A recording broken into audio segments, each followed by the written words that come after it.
Welcome back to Jane's Stories of Life. April 2nd, 1910 was the day my mom was born. Yes, 116 years ago, God gave the gift of her life to the world. I don't do heavenly birthdays on this date, but instead I choose to pay a tribute to a person's life on the date of their birth. And so that's what I'm doing today. I don't share a lot about my mom for whatever reason. She was I was so blessed to have such a wonderful mother. My mom grew up in Iowa. That's where she was born. And then in 1931, after she finished her college education at the University of Iowa, she moved to Cleveland, where she did her master's in social work and lived her life as a social worker until she retired. She brought a lot of joy to a lot of different people, and I'll share a little bit more about that later. But she was just a wonderful woman. We had such fun. She was just a guiding light to so many. My dad died when I was 6. She was then 30. She was 38 at the time. She never remarried, never really did any dating or anything. She focused on raising me primarily, and we had a very close relationship for the rest of her life. She was one who was the wisest person I've ever known. My mom related to people. She loved to.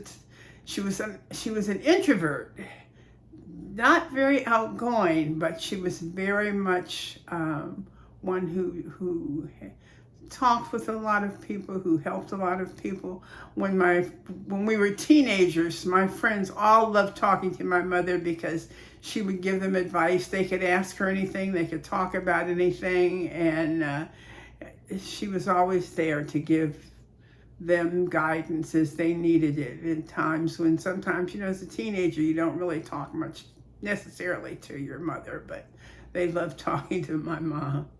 In her later years, she spent, because of her physical condition, the last 15 years of her life, she was in nursing home care. And during that time, my mom's mind was always sharper than mine.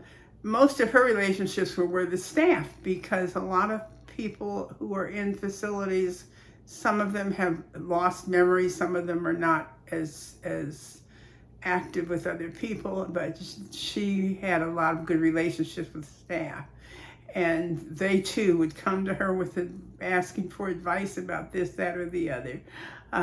So she was one for all ages. One of the things that I think was so special was that Mom was always reached out to people. I have a picture I love. My favorite picture of the two of us was taken one Christmas. We had on matching aprons of some kind. She was a great cook. Apple pie.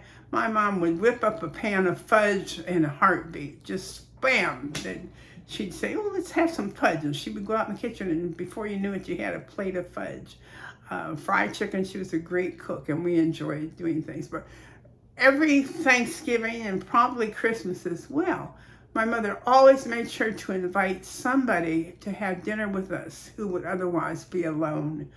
And that was just a very special, something she always did. She always wanted to include others in making sure that people had kind of a family setting, if that's what they wanted and needed.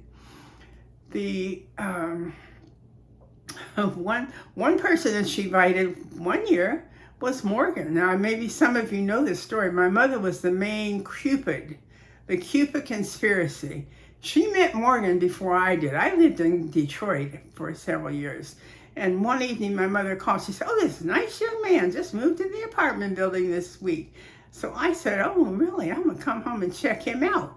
So my mom and four of Morgan's friends, two couples that also lived in the apartment building, and my mom conspired to make sure that we had this blind date and we met, and the rest is history. I mean, Morgan and I were married for 51 and almost 52 years when he died. So she was a major contributor to that. That was Veterans Day weekend of 1966. 2 weeks before Thanksgiving, so guess what? She invited Morgan to have Thanksgiving dinner with us, and that also helped to build the relationship. But anyway,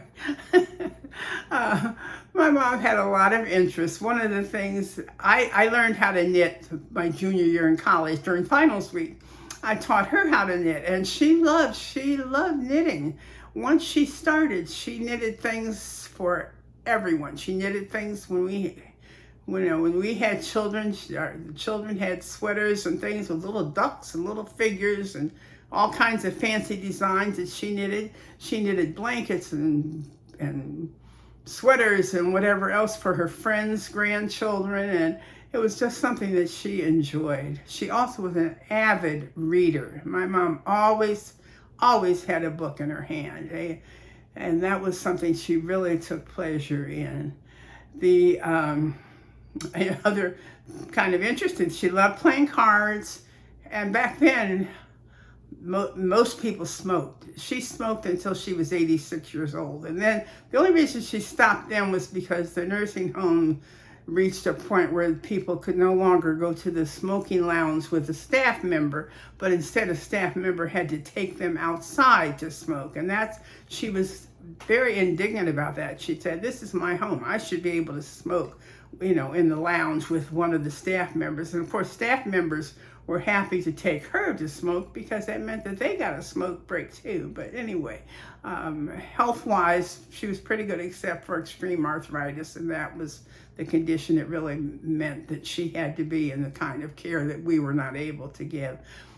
She was extremely independent. She never wanted to have us live with her. She lived in an apartment on her own until she had to go into nursing home care. She did move to Schenectady to be closer to us the last year or two before she went into nursing home care. But otherwise, she's very independent, a very good friend. Just her work in the last part of her career was in an adoption agency. And so when I said she brought a lot of joy to a lot of people, she placed a number of children for adoption. And that was something that also gave her great joy in following the families that she had worked with and had ongoing relationships with. It was just a wonderful career that she had. So I have so many memories that I just keep passing on. And as I said, I may not always share a lot, but I have so many things. We lived in Cleveland most of the years, except for 2 years when we moved to Iowa right after my dad died. We moved there to be closer to family, but then we moved back to Cleveland, and that's where we spent the majority of time. And then when I got married, I left there in 1969 rather. But she loved having grandchildren. Oh, they were the joy of her life as well. So she never learned to drive. She did Greyhound bus. She flew once with us to go to Atlanta, but she was the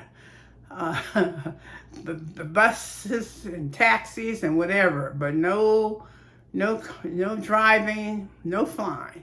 But anyway, on this day, I just wanted to help just to introduce you to her a little more. You'll notice that I'm here in front of the picture. I had the canvas made of the picture of Cindy and my mom and I. My mom became a Delta in probably 1930 or 1931. And so I wanted to be sure that her picture, the violets, and my 50-year plaque are showing. And of course, as you know, Cindy also was a Delta. So our family, Delta legacy, and they were both of my mom's sisters, older sisters, were Deltas. The younger sister was an AK. So our family was a divine nine for sure. But just wanted to share that today on April 2nd to honor her life. So cherish your memories and pass them on.